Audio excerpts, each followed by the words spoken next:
Hi guys, this is Bill from Spencer1984.com with another update to the Hot Wheels Silhouette. I'm going to be doing some chassis and engine this week, and I'm going to be starting by showing off the chassis. Last week I showed how I had cut off the body parts so that I was left with just the belly pan here, and in keeping with trying to make it look like a full-sized Hot Wheels car, I did it in Tamiya Titanium Silver. I did the drivetrain in silver, left all the suspension components chrome. You're not going to see most of them, but I just like the way it looked. Uh, this is my attempt at Spectraflame Red. It's the Tamiya Clear Red over that titanium silver. No polishing or clear yet. Just wanted to get a feel for how it looked, and I think it worked pretty good. Also, got the engine pretty much done at this point.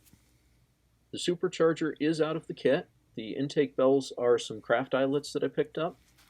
And normally I'd have them big end up, but I thought this kind of mimicked the look of the Hot Wheels car a little bit better.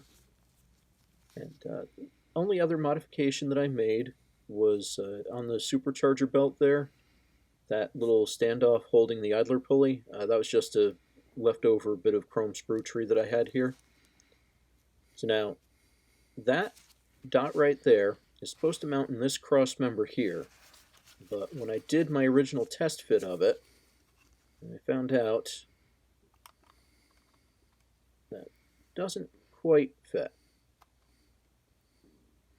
Either the drive shaft or the transmission is a bit too long. Fortunately, it is hidden, so something that we can easily take care of with a little surgery.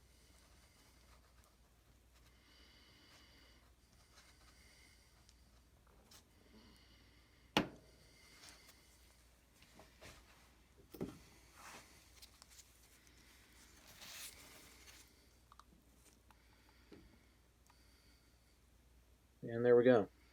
Now it fits just fine. It's got a couple of really nice mount points, so I can put some glue on that forward cross member, a little bit of glue around where the transmission mounts, and it will look just fine.